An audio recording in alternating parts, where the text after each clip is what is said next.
I sat on the edge of the bed, staring at the packed duffel bag by the door. 10 years of my life distilled into one bag. It seemed almost ridiculous, but it was a bitter kind of poetry too. The laughter from downstairs filtered up through the floorboards, light and carefree. Celeste and her daughter Iris were in their usual world, which lately felt like an exclusive club I couldn't get into. Wedding this, wedding that, plans and chatter that filled the house but somehow didn't include me. Funny thing is, I never thought it would come to this. I mean, I didn't get married thinking one day I'd be walking away, unnoticed. And yet, that's where I was. I glanced around the room, the echoes of a life shared with someone who had stopped seeing me long ago. The bed we used to share felt unfamiliar, just like everything else in this house. My bookshelves were empty.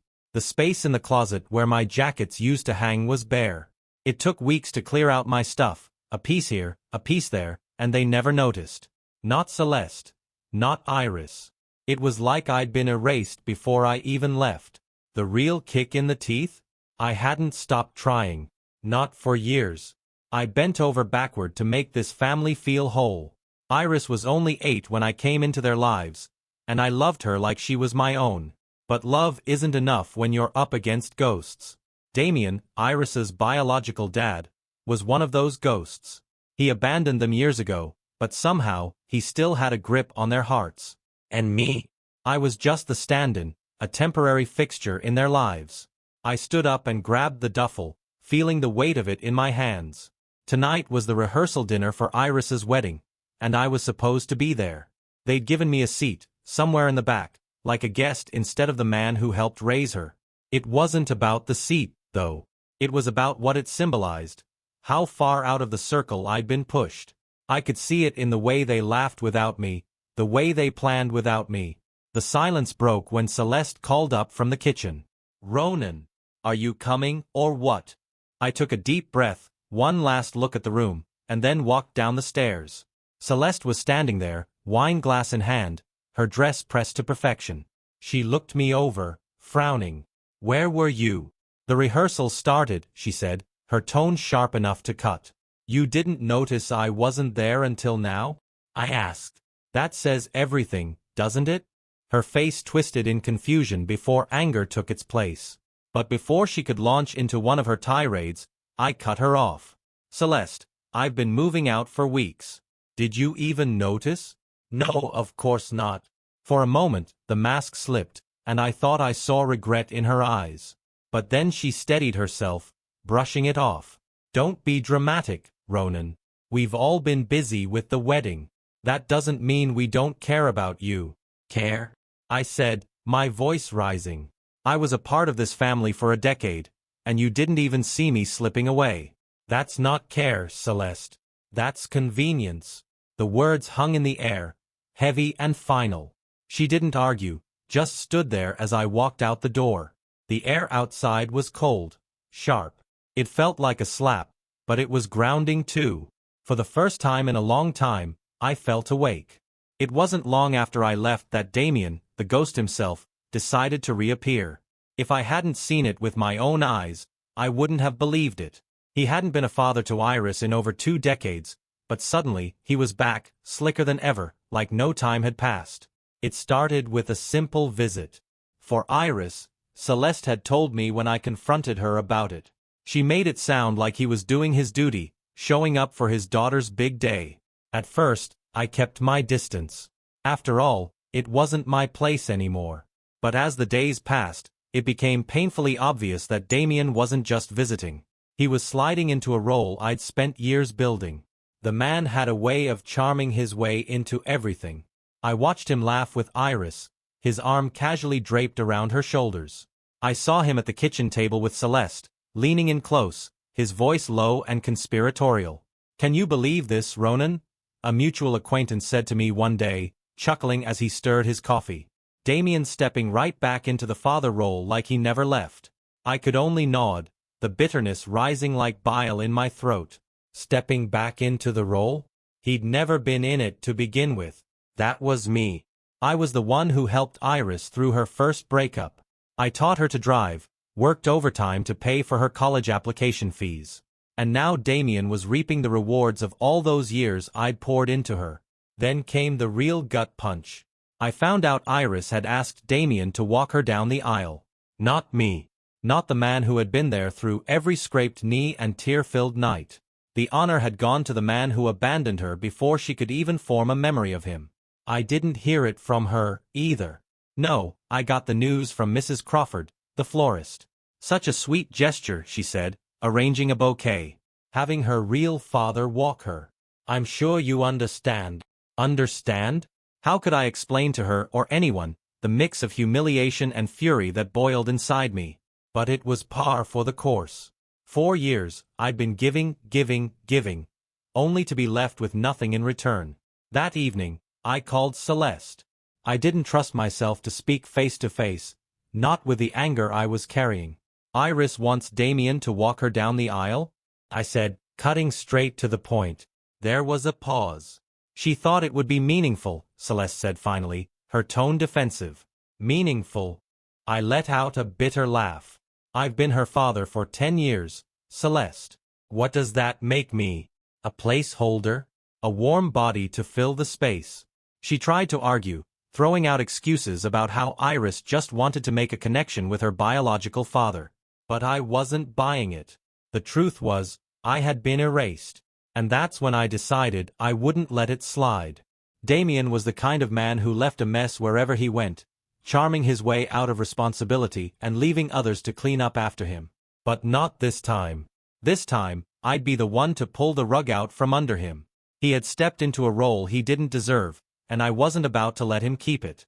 I didn't know exactly how I'd do it yet, but the wheels were already turning. Damien might have waltzed back into their lives like a hero, but I knew the truth. And before this was over, they would too. The thing about a man like Damien is that his charm only works when people don't know where to look. He's the type who coasts on smooth words and good timing, always skating past consequences. But I wasn't like most people. I had been on the receiving end of that charm, indirectly, for years. I'd heard Celeste defend him, even when he hadn't earned it, and watched Iris cling to the idea of him long before he bothered to show up. If I was going to expose him for what he really was, I needed to dig where no one else would. The first step was finding out where Damien had been all these years. Celeste claimed he'd been through a lot, but offered nothing concrete. I knew better. Men like him don't just disappear without leaving a trail. A couple of hours online, and I had what I needed. Damien had a string of failed ventures, businesses that popped up and folded just as fast. Each one left a wake of unpaid debts and angry investors. It painted a picture of a man who never stuck around long enough to deal with the fallout. But that wasn't the worst of it. I found court records, lawsuits, unpaid child support from another woman he'd been involved with after leaving Celeste. The guy was a serial vanisher. If he'd been as bad at hiding his tracks as he was at keeping commitments, I might have laughed. But this wasn't funny. This was a man who had failed time and time again, only to be welcomed back with open arms. The more I found, the angrier I got. Damien wasn't just irresponsible, he was dangerous. One business partner described him as the most convincing liar I've ever met. Another called him a walking disaster in a suit. Yet here he was, stepping into my life, my family, and walking Iris down the aisle like some kind of reformed saint. I decided to test the waters. I sent an anonymous email to Damien's current employer, a construction firm in town, highlighting some discrepancies in his resume that I'd uncovered. It was a small move, but effective. Within days, whispers started circulating. He was late for work, looked stressed, and avoided the usual coffee room chatter. It was a start. Then, I turned my attention to Celeste. If I was going to pull this off, I needed her to see Damien for who he really was. I sent her a package, a carefully curated selection of court records, lawsuits, and even a couple of photos of Damien at a casino when he was supposed to be working one of his many jobs. No return address, just a simple note. Do you really know the man you've let back into your life? The fallout was immediate. I could tell because the next time I passed by the house to pick up the last of my things, Celeste looked like she'd been crying. She didn't say anything to me, but I could see the tension in her movements, the way she snapped at Iris over something small. Whatever Damien had told her to cover his tracks clearly hadn't been convincing enough. But I wasn't done. Not by a long shot. Damien's charm might have kept him afloat for years, but I was about to show him what happens when the truth catches up. Damien was good at one thing: keeping people charmed just long enough to keep their doubts at bay. But charm has limits, and I had spent weeks meticulously pushing those limits. By the time the wedding day arrived, the cracks in his facade were starting to show, though he tried his best to hide them under a crisp suit and easy smiles.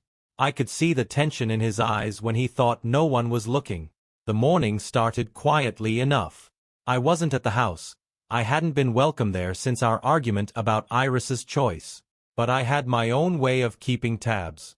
A couple of mutual friends, curious about the spectacle of Damien playing the doting father, had promised to update me on the goings-on.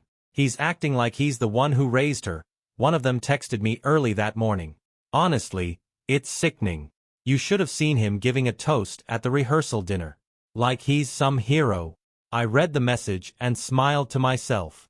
By the end of the day, Damien's heroic image was going to crumble in front of everyone. The first domino fell during the ceremony itself. Damien was supposed to walk Iris down the aisle. That was the plan, and he'd reveled in it, calling attention to himself at every opportunity.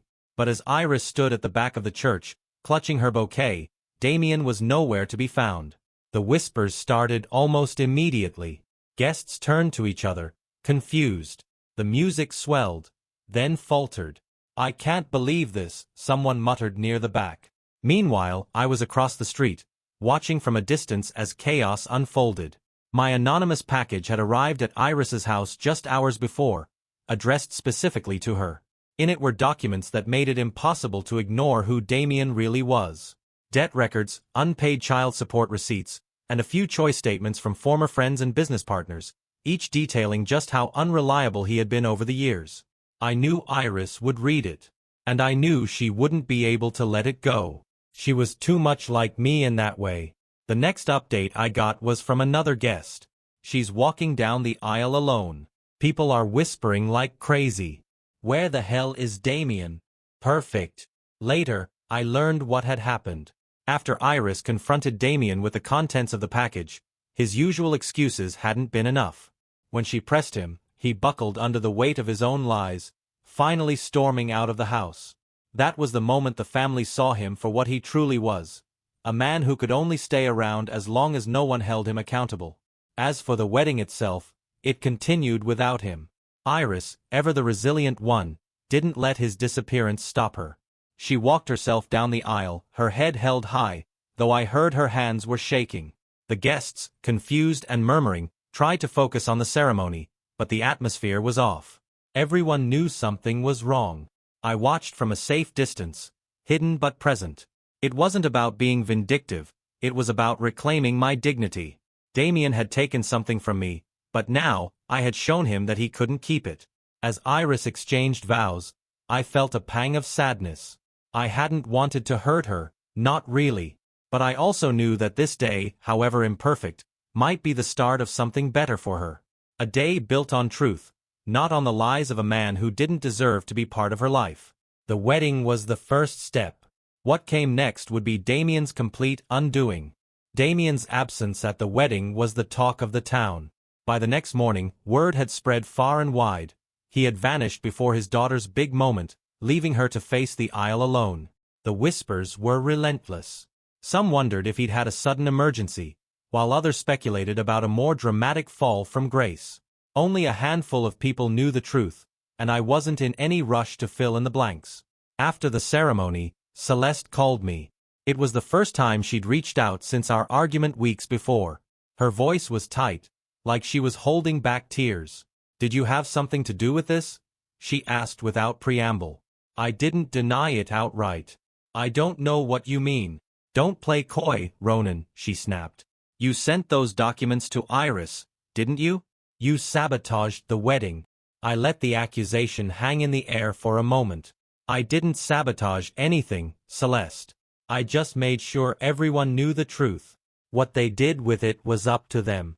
Her silence told me she wasn't sure how to respond. Part of her wanted to blame me, but another part, the part that had seen Damien's lies laid bare, knew I wasn't the villain in this story.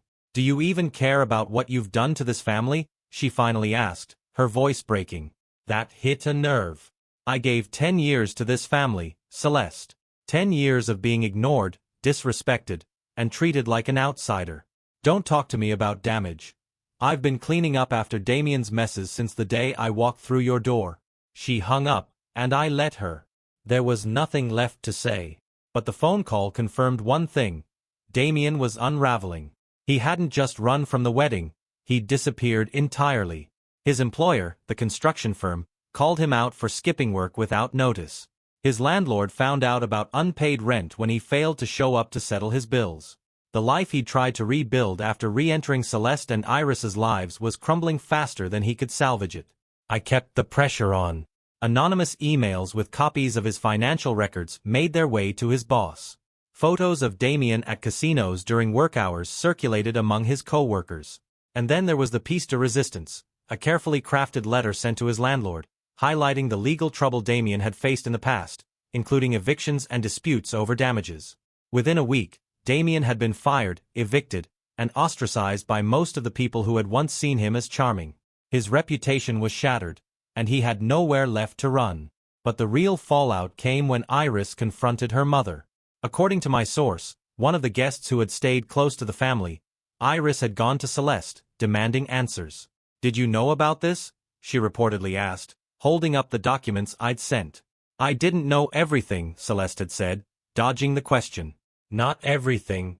You knew some of it, and you still let him back into our lives." Iris's voice cracked, her anger and hurt spilling over. Celeste tried to explain, but there was no excuse that could smooth over the betrayal Iris felt. 4 years, she had built Damien up in her mind, only to see him fall apart in the span of a single day. For me, the victory was bittersweet. Damien was finally exposed, and the family I'd been pushed out of was now grappling with the truth I had always known. But it wasn't just about revenge, it was about justice. Damien had taken something from me, from all of us, and it was time for him to pay the price. Still, a part of me wondered if it had been worth it. Watching Iris, a girl I had once thought of as my own daughter, struggle with the weight of her father's lies wasn't satisfying. It was painful. But I reminded myself, the pain wasn't my doing. It had been set in motion long before I ever stepped into their lives. I had only turned on the light, exposing the shadows Damien had left behind. The next phase of my plan was already underway. Damien might be down, but I wasn't finished. Damien's disappearance wasn't the end of his story, though I could see he wished it was. After the fallout from the wedding, he tried to slink away quietly, but his past, and my efforts, had caught up to him. His employer terminated him, his landlord filed an eviction notice, and even Celeste had seemingly distanced herself. He was living in his car, barely scraping by. It wasn't enough for me though. Not yet. I wasn't looking for some big cinematic moment. Life doesn't usually work that way. But I wanted the final nail in Damien's coffin to be delivered with precision. So, I started digging into his most recent ventures. His resume claimed he'd managed several successful projects, but a closer look revealed fraud. Damien wasn't just irresponsible, he was a criminal. I compiled everything: unpaid debts, falsified documents, and testimonies from former business partners. Then, I sent it to the state licensing board and the IRS. I didn't need to stick around to see what would happen next. Men like Damien could only run so long before the authorities caught up, and I was confident the evidence I'd gathered would tip the scales. But while Damien was on the verge of legal collapse, things back at home were just as turbulent.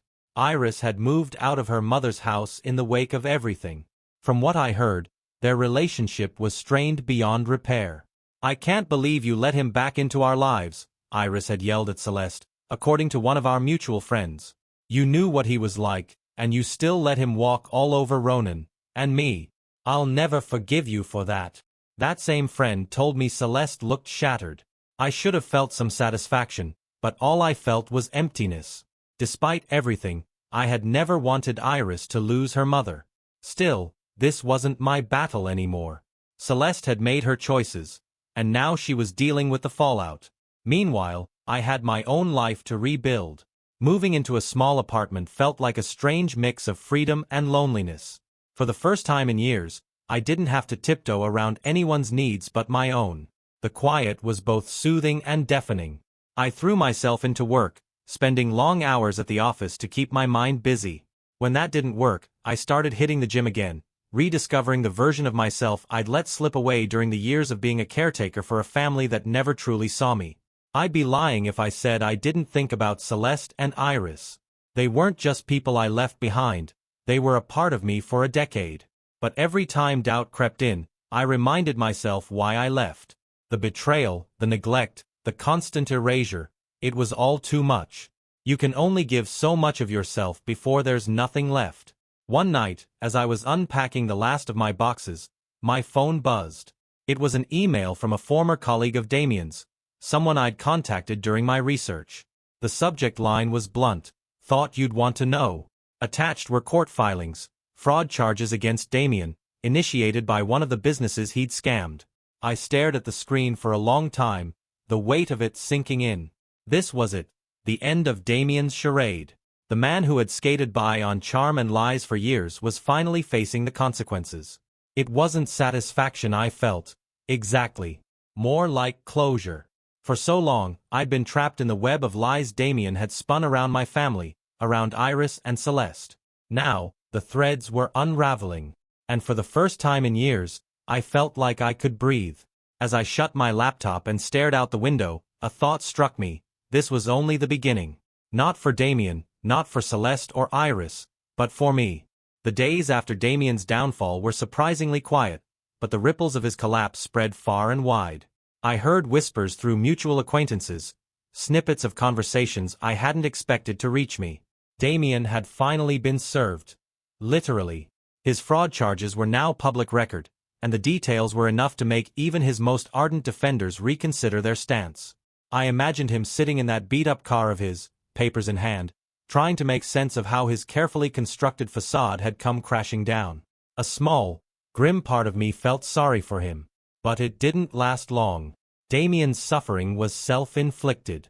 If he hadn't walked back into Iris's life, into my life, pretending to be a changed man, maybe none of this would have happened.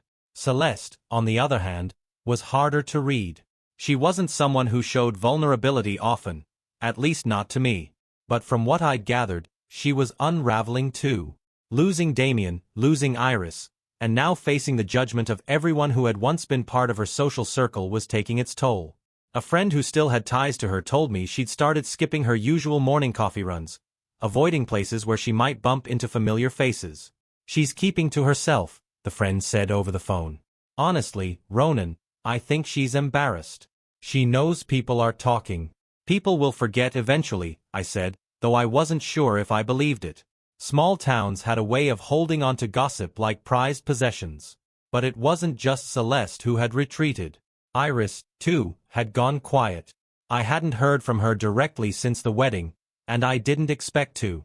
Whatever bond we'd had was frayed beyond repair, and while I wished things were different, I knew I couldn't be the one to bridge that gap.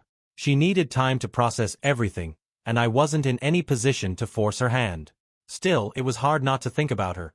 About the girl who once sat at the kitchen table with me, struggling over math homework, or the young woman who cried on my shoulder after her first heartbreak. She'd been a part of my life for so long that her absence felt almost like a physical ache. But there was nothing to be done. Sometimes, even the deepest connections break under the weight of betrayal. I kept myself busy with work and routines. My small apartment was slowly starting to feel like home, though it was far from the house I'd shared with Celeste and Iris. It had its own kind of charm, a place where everything was mine, where I didn't have to answer to anyone. I'd picked out furniture that suited me, stocked the fridge with foods I actually enjoyed, and set up a small reading nook by the window. It wasn't much, but it was mine. One evening, as I was sorting through some old boxes, I came across a stack of photographs. They were from years ago, back when I still felt like part of a family. There was a picture of Iris at her high school graduation, grinning ear to ear. Another of Celeste and me at a New Year's Eve party, champagne glasses in hand. For a moment, I let myself feel the weight of those memories, the good ones, before things had gone so wrong. But then I flipped to a photo of Damien. He was standing in the backyard during one of Iris's birthday parties, holding a drink and laughing like he belonged there. My jaw tightened as I remembered that day. Even then, his presence had grated on me. He was too smooth, too comfortable in a space that wasn't his to take. I set the photo aside, unwilling to let it sour the rest of the evening. Some memories were better left untouched. The next day, I decided to take a walk through the neighborhood. It was a crisp morning, the kind that reminded me of why I'd stayed in this town for so long. The streets were quiet, save for the occasional dog walker or jogger. As I rounded a corner, I saw a familiar face, one of Iris's old friends. She spotted me before I could look away and crossed the street to say hello. "Ronan," she said, her voice a mix of surprise and hesitation. "It's been a while." "It has," I said, offering a small smile. We exchanged pleasantries, but it wasn't long before the conversation turned to the obvious. "Iris mentioned you the other day," she said, her tone careful. She didn't say much, just that. "She misses you." That caught me off guard. I'd assumed Iris was too angry, too hurt, to think of me at all. "Did she?" I asked, trying to keep my voice neutral. Her friend nodded.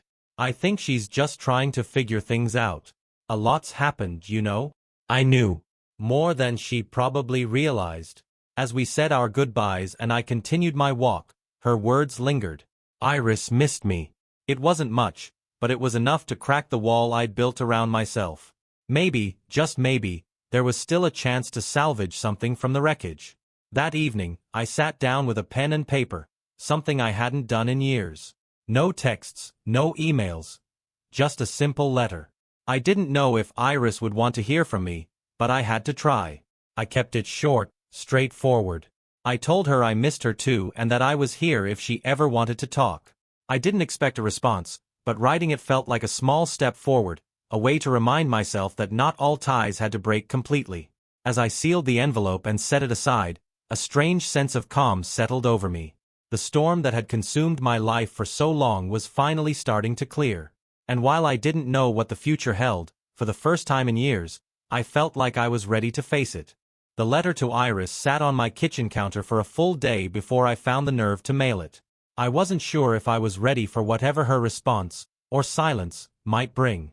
I hadn't written it to demand anything from her, just to let her know I was still here. That maybe, after everything, we could salvage some part of what we'd lost. When I finally walked to the post office and dropped the envelope into the mailbox, a strange weight lifted from my shoulders. Whatever happened next was out of my hands. All I could do now was wait. In the meantime, life moved on, as it always does. I poured my energy into work, picking up extra projects and keeping late hours at the office. It wasn't a perfect distraction, but it kept my mind from wandering too far into the past. A few days after mailing the letter, I got a call from a mutual friend who had kept tabs on Damien's fallout. "Did you hear?" she asked, her voice laced with curiosity. "Hear what?" "Damien got arrested yesterday." I froze, phone pressed tightly to my ear. "For what?" "Fraud. Mostly. Some of those old business deals finally caught up to him. But the kicker?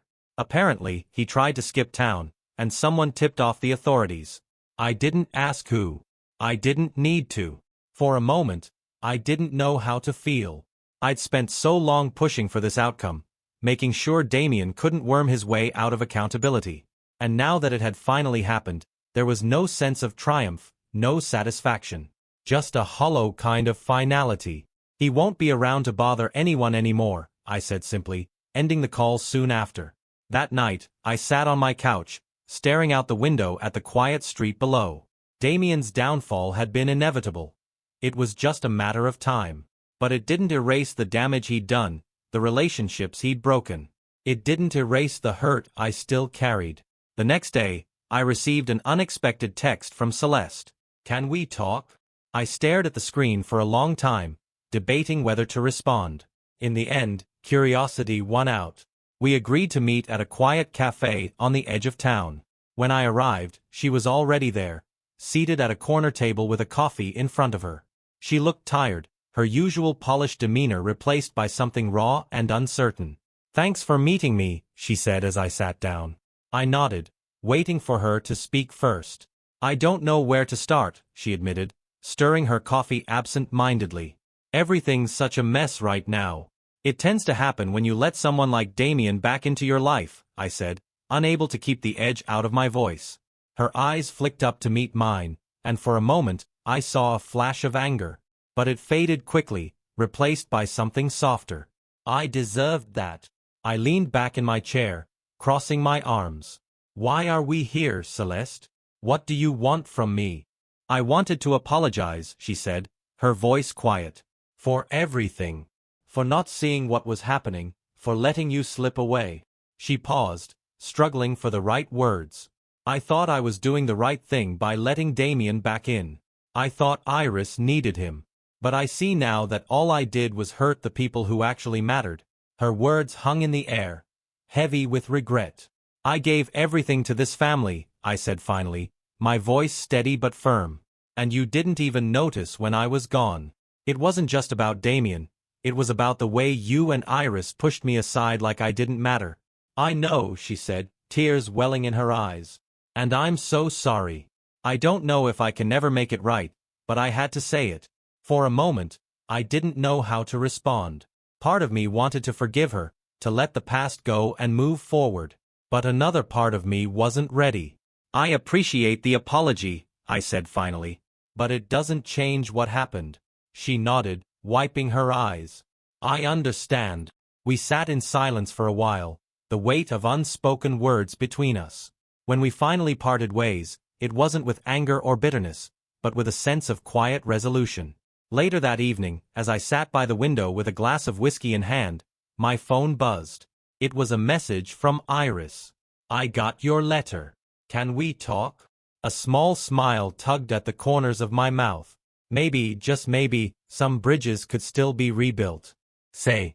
For so long, I had prepared myself for silence, assuming she'd shut the door on me as firmly as I'd walked out of her life. But here it was. A small crack in that door, an opportunity one hadn't expected. Of course. When and where? I replied. The next message came quickly. Your place, tomorrow at 6? I spent the next day trying not to overthink. What would she say? Would she come in angry, resentful? Or would she be searching for closure, like I was? By the time 6 o'clock rolled around, I was pacing the living room, unsure of what to expect. When the knock came, I opened the door to find Iris standing there, a little older, a little more serious than the girl I remembered. She wore a simple coat, her hands tucked into the pockets, her expression unreadable. Hey, she said softly. Come in, I said, stepping aside. She glanced around the apartment as she entered, taking in the sparse furniture, the stack of books on the coffee table, the faint scent of coffee lingering in the air. This is nice, she said, nodding toward the corner where my reading chair sat by the window. Thanks. It's nothing fancy, but it's home. We settled into opposite ends of the couch, the space between us feeling like more than just a few feet. For a while, neither of us spoke. I didn't want to push her, and she seemed to be gathering her thoughts. Finally, she looked up at me, her eyes glassy. I read your letter. I nodded, waiting for her to continue. I didn't know what to say at first. Part of me was so angry with you for leaving. But then, she paused, her voice catching. I realized I didn't have the right to be mad. You gave me everything, and I didn't see it. I didn't appreciate it. Iris, you don't have to. Let me finish, she interrupted, her voice firm but not unkind. You were there when my real dad wasn't. You were the one who showed up for me, who cared. And I let Damien walk in and take credit for all of it. Her words hung in the air, raw and unfiltered. I don't blame you for being angry, I said finally. But I want you to know that I didn't leave because I stopped caring. I left because I didn't know how to stay. Every day, I felt like I was fighting for a place in a family that didn't want me. She nodded, tears slipping down her cheeks. I didn't want it to be like that. I never meant to make you feel that way. I know, I said softly, but intentions don't always match reality. And for a long time, I felt like I was just invisible. We sat in silence for a while, the weight of the conversation pressing down on both of us. I want to make things right, she said finally. I don't know how, but I want to try. Her words struck a chord deep within me. I hadn't realized how much I needed to hear them until now. I'd like that, I said. It'll take time, but we can figure it out. She smiled faintly, the tension in her shoulders easing just a little. Thanks, Ronan. For everything. For staying as long as you did. For being there when I needed you, even if I didn't see it at the time. When she left that evening, the air felt lighter, like a weight I'd been carrying for years had finally started to lift. There was still a long way to go, but for the first time in a long time, I felt hopeful. The weeks after my conversation with Iris felt different. Not in a dramatic, life-altering way, but in small, steady changes that added up. She started texting me now and then, sharing little things about her day, or asking about mine. Sometimes, the texts were light-hearted, pictures of her dog, or updates on the job she'd recently started. Other times, they carried more weight, like when she asked about moments from her childhood I had been part of but she hadn't thought about in years. Do you remember when you taught me how to parallel park? One text read. I smiled at the memory as I typed back. How could I forget? I'm pretty sure I earned at least half my gray hairs that day. Her reply came quickly, fair. But you stuck with it. Thanks for that. It wasn't just about parking lessons. It was about the bond we were slowly rebuilding, one message, one conversation at a time. Meanwhile, the fallout from Damien's implosion continued to ripple through town. His fraud charges had led to a trial date, and though I wasn't privy to all the details, I knew he was facing serious consequences. Celeste had all but cut ties with him, though she avoided discussing it with anyone outside her closest circle. One afternoon, I bumped into her at the grocery store. She looked worn down, her usual polished appearance replaced by something quieter, more subdued. Ronan, she said, surprised to see me. Celeste. I nodded politely. For a moment, neither of us spoke. Then she hesitated, her hand resting lightly on her cart. Iris told me you two talked. She reached out, I said simply. She's been different since then. More grounded, I think. Whatever you said to her. Thank you for that. It was a small gesture, but I could hear the sincerity in her voice. I gave her a faint smile and moved on. There wasn't anything more to say, and for the first time, I didn't feel the need to rehash old wounds.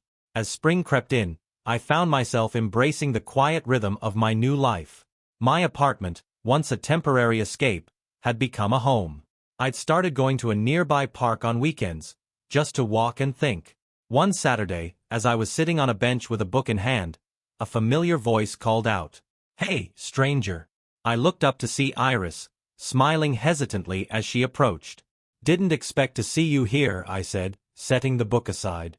"Figured I'd drop by. Thought maybe you could use some company." We spent the next hour walking through the park, talking about everything and nothing. She told me about her job, her friends, and the new hobby she'd picked up. Painting, of all things. "Are you any good?" I teased. "Terrible," she admitted with a laugh. "But it's fun, so who cares?" The ease between us was something I hadn't felt in years. It wasn't the same as before, but maybe that was a good thing. This wasn't about going back, it was about moving forward, rebuilding something new from the ashes. As the weeks turned into months, those moments with Iris became more frequent. Lunches, walks in the park, or just long phone calls when life got busy. And slowly, I started to feel like I had a place in her life again. Not as a stand-in or a placeholder, but as someone who mattered. Damien's trial ended with a conviction. He received a hefty sentence, and the whispers about him finally began to fade. For once, his absence felt like a blessing, not just for me but for Iris and Celeste too. One evening, Iris came over to my apartment with a framed photo in hand. It was one I hadn't seen in years, her high school graduation, the three of us standing together, smiles bright and genuine. "I found this while cleaning out some boxes," she said, handing it to me. "I thought you should have it." I stared at the picture for a long time, the memories rushing back. "Thanks," I said, my voice quieter than I intended. "Ronan," she said, her tone serious, "I just want you to know. I see you now. I see everything you did for me, for us. And I'll never take that for granted again." Her words hit me harder than I expected. I nodded, swallowing the lump in my throat. "That means more than you know." That night, as I placed the photo on the shelf above my desk, I felt something shift. For so long, I had let the pain of the past define me. But now, there was room for something else. Not every broken bond can be mended. Not every betrayal can be forgiven. But sometimes, if you're lucky, you find a way to build something stronger in the aftermath. And for the first time in years, I wasn't just surviving. I was living.